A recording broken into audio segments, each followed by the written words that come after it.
Hello, and welcome to the very first episode of Road to JuxtaP, where we take a road trip through the endless opinions and thoughts of this world.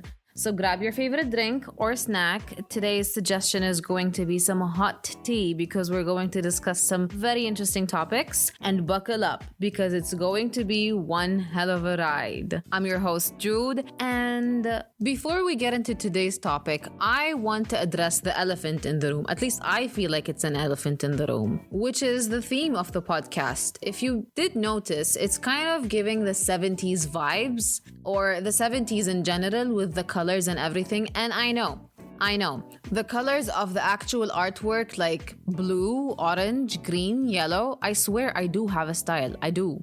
It's just the fact that I loved the palette of the 70s and I needed to incorporate some kind of juxtaposition into the poster or into the artwork, you know? I know, it just looks funky, it looks weird, but to me, it looks just unique, as overrated as unique can be, okay? I know the colors can be a mismatch, but I love it. So, I needed to explain that because to me, it looked nice, fine, but to other people, it might look questionable. I do have a taste and a style, thank you very much, but it just gives it a little bit of dash of spiciness. Today's topic is going to be one that's dear to my heart because life update, because as if everyone's interested in my life, I'm graduating this spring/summer because spring and summer graduate together in my university. So it's in June and it's scary. It's actually terrifying that after all these years with a specific thing and a purpose that you have to do in your life, now suddenly they're telling you you're free. Now you can do whatever you want. Now you get the full trial of the game that you've been playing. Free trial is over, you know? And it's scary because you don't know what to do. So that's today's topic. Before the big bang of adulthood. Now, if you're wondering to yourself and you're asking, Jude, where is the juxtaposition in this topic? I'll tell you. It's basically, as Shakespeare once said, to be or not to be. And in our case, to be employed or not to be employed. That's our dilemma. Welcome and make yourself at home. So I did my research, so you guys don't have to do that. I did and searched what to do after graduation. Now I had some couple of plans in mind, but I'm still not sure. I don't have a proper place to be yes, this is where I'm going to be and this is what I'm going to do. Because it's typical for graduates to not know what the hell they want to do in their life after they graduate. And unless you are one of these ambitious, very ambitious people who have their life planned out in front of you. If you are one of them, kudos to you, because I have no idea. So let's go through what I have searched and let's go through the results. Suggestion number 1, travel. Take a gap year. Live your life. I mean, are they targeting people who have money in the bank and just ready to go out and live, laugh, love? I don't know, because for some people, it's just not quite possible. Although I obviously want to travel. For example, go to the Caribbean or a place with serenity, just live your life. Second option, continue your studies. I did not study 12 years of high school, 4 years of college to say I want to study more after 16 years of studying. Although we all do know that learning never stops, you just keep learning in life. But what I meant basically is not to have an exam at the end of every single week, because that's traumatizing for me. As all of us have the same trauma, is basically the stress of having someone to examine us it's not fitting anymore. It's outdated for me.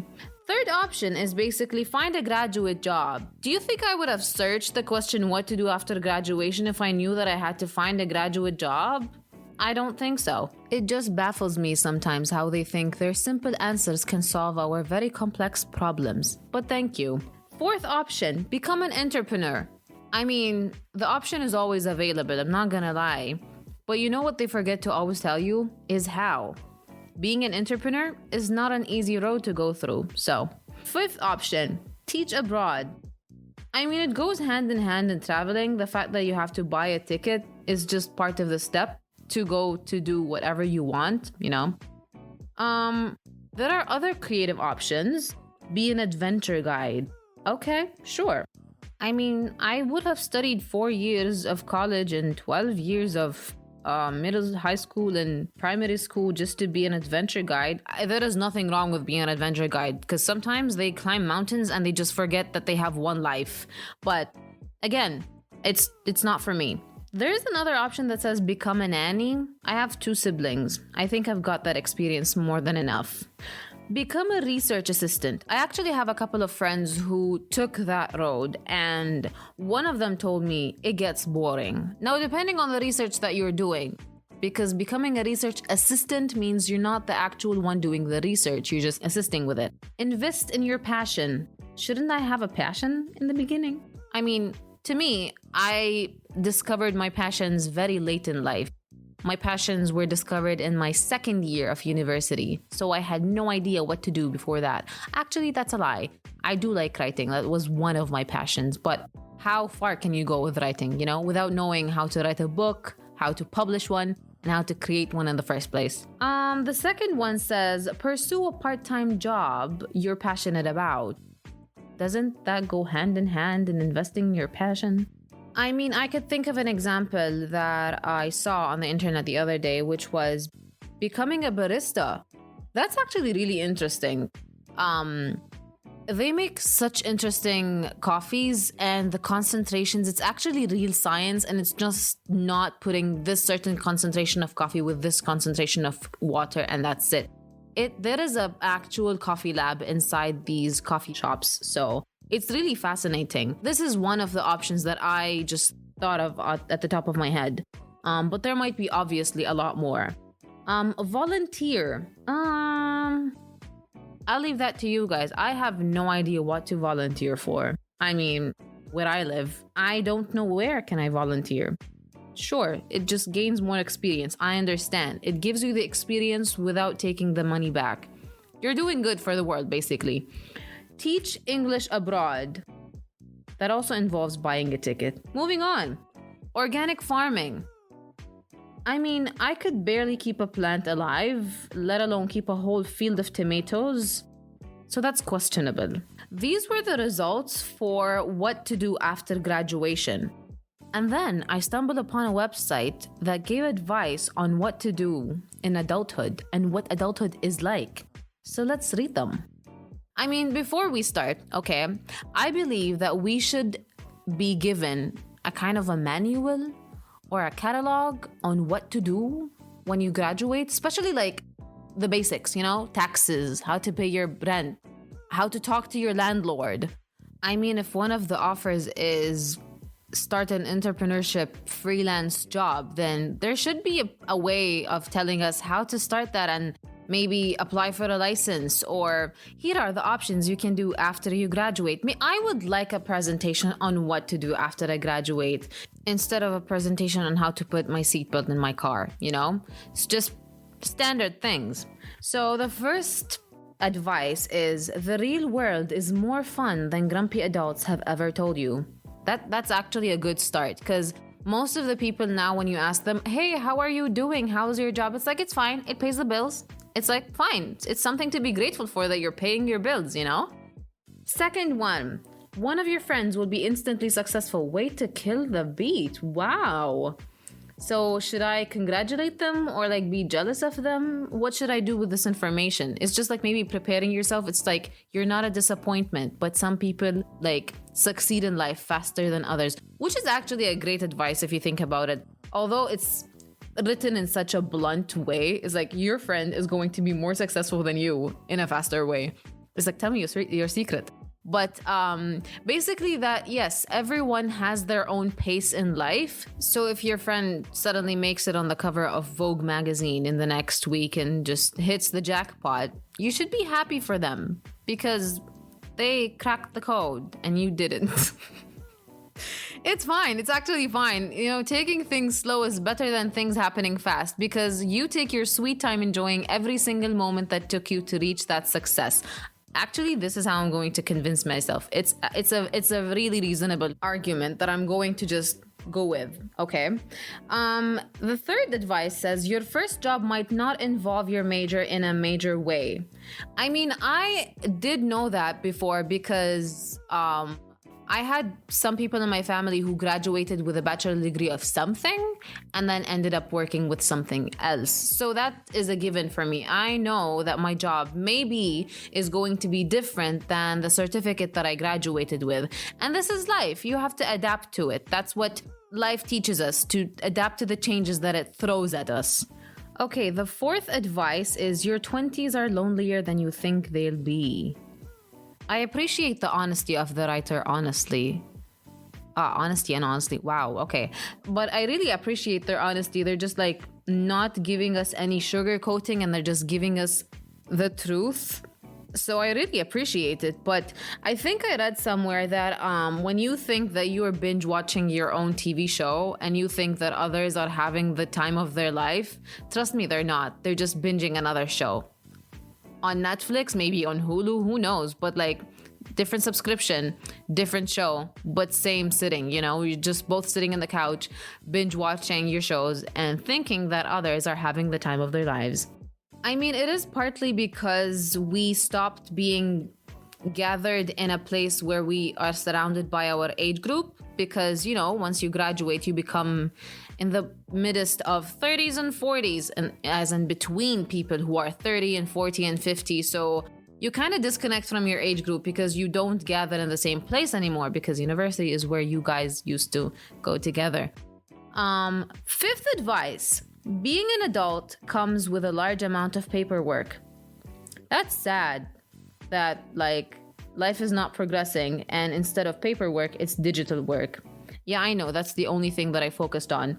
But I think I knew that kind of a way, watching my parents paying their bills and making sure everything is on track. But recently everything has become digital as far as I know.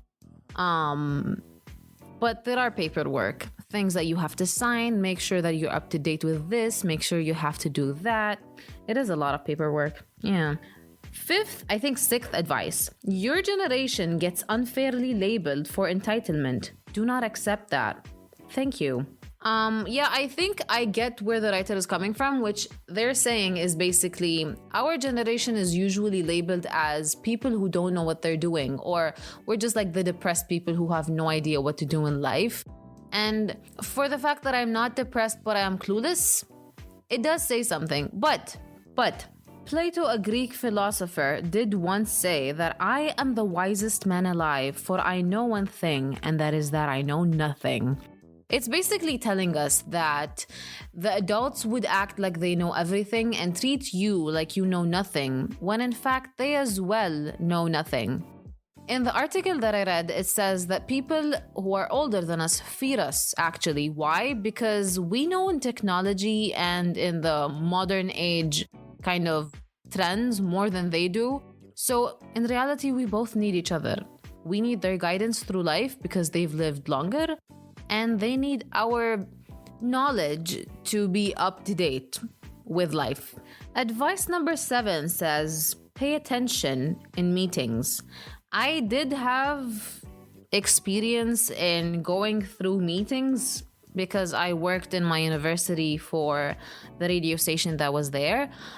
We did have meetings. We did have some like serious kind of gatherings. We had to discuss and make plans and do serious business. So I know what it means when you have to pay attention in meetings, because it would sound really weird when you ask, hey, what was the meeting about after it ends? So just like pay attention in that boring 1 hour actually. Sometimes it's boring if it doesn't involve you, but if it does, I mean, it's a one-on-one situation. It depends. Okay. 8th advice is treat your emails like they matter. I mean, one of the most important things that I have learned during my 4 years of college is to pay attention to emails. This is like a staple in my life right now. I would check my emails every single day just in case there is something that interests me or there is something that involves me. For example, they have been recently sending out workshops that involve my major, so that's something if I didn't pay attention to, I would have missed. Okay. 9th advice, Take risks. This is actually a very important advice to take because we are used to our comfort zone and our mundane way of living that we stopped taking risks and just jumping and live and see what happens. Because we fear consequences. We are afraid of regret. At least I am afraid of regret. And what would happen if I actually pick that choice, you know? So taking risks would actually make life a little bit interesting and spicier. And who knows, maybe it would open another door for a way of living, you know? 10th advice, hold your money with an open hand. Now, I read about this, and it says that do not follow money throughout your career life because humans by nature always want more. You know, if you started with let's say, a $5 job, because this is an example, we're not going extremes, a $5 job, and then you found a job that offers a $7 job, but it does the same. I mean, it does pay the bills, sure. It gives you a more comfortable life because you don't have to worry financially, but doesn't make you grow. I believe that we have to follow the path that makes us grow more, whether it was skills, whether it was personality, because money comes and goes, but the things that you learn stay. Now, of course, there is always two sides of the coin. Some people would follow the path of money because they would prefer the luxury in life or the comfortableness of not to have to worry financially. But in my opinion, I think we should follow the path that would make us grow in our personality, in our character, and in our skills. But just so I don't sound snobby and that I actually understand the value of money, of course, if you have the same job, but it pays better, obviously you would go to the one that pays better, because why not? Who would not want more money with the same job that they're doing? The meaning that I was trying to send is basically, if your current job has more of a chance for you to grow with a less paying salary than the one that is offered to you with higher salary, but it doesn't give you that chance to grow. I think if you have the luxury to pick the one with a lower salary, of course, because some people have their own commitments to attend to. So obviously they should pick the one that would make their life much more comfortable than the ones that would make them grow. Because I believe chances come and go eventually. There's no one chance that would come once and would never come back. So 11th advice, if you move home, make sure you bring an exit strategy with you. I mean, it didn't specify anything about appreciating that you have a family in your first place, so I'm assuming this is about European culture, because when I read the paragraph, according to this advice, it says, pay your rent to your parents, do your laundry, make sure you have a plan when you want to leave, make sure that you know when to leave. I mean, that is a way of living in a different part of the world, because according to where I'm from and the culture that I'm from, I'm always welcome at my parents' house, which is nice. At least I'm always welcome not to leave. No, but seriously, this can be translated according to which culture you belong to, because family means different things in different cultures. Okay, I think it's our 12th advice. Don't spend time with idiots and then wonder why it's hard to meet someone great. Wow. So they're calling me out on so many levels. It's like they're telling me that you're spending time with idiots, so don't wonder then why you're not meeting good people. I mean, it is good advice because at some point you meet people who don't help you grow in life. Again, we're going to the growth part because it's nice to update than the older version of yourself. If I stayed the same as my 15-year-old self, I don't think I would have survived these 5 years of college. And growing is an important part of life. If you surround yourself with idiots, you're gonna become an idiot because you're gonna be categorized into that group. I didn't even read the book Surrounded by Idiots. I should. Okay, I think this is our 13th advice. Jump into the wild west of side jobs. Sure. Listen, the gaining of experience part and the gaining of money part, it has two sides of the same coin. Again, but the thing is, when you're juggling these side jobs, it would increase your stress. Personally, I wouldn't recommend it because I don't know how to handle multitasking. But if you can, then go for it. I mean, if it has your passion or if it pays the bills, depends, honestly. Okay, the 14th advice. Figure out which part of your career needs the most work. This is actually some great advice because now, after I am almost graduating, I figured that I still have some weak points in my skills that I need to update, work on more to maybe get a better chance at getting a job, because the work field is kind of tough and it is competitive. So if you don't meet the standard, you're gonna get eliminated. And people don't look back in the Hunger Games. So yeah, it is a very legit advice. 15th advice, don't become a dinosaur.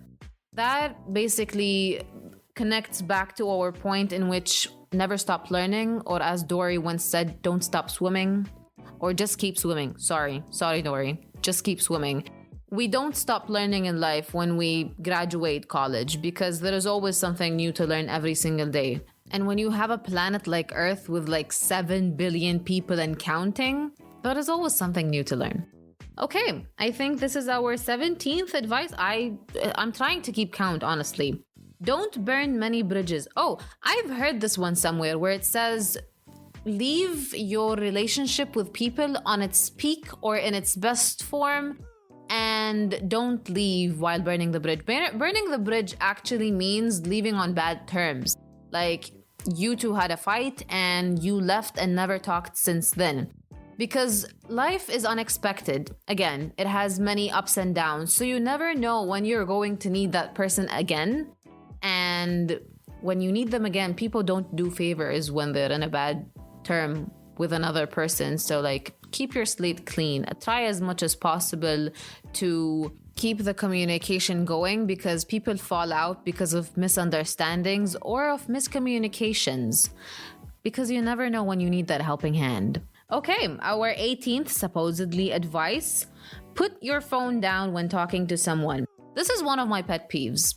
Personally, if I'm talking to someone, I need their full attention. And same goes with others, actually. It shows a matter of respect and a matter of, like, I appreciate what you're saying and I am paying attention, and thus I will reply as so, you know? So keeping your phone down means you're giving them your full attention, and it gives off the impression that you respect whatever they're saying and you give value to what they have to say.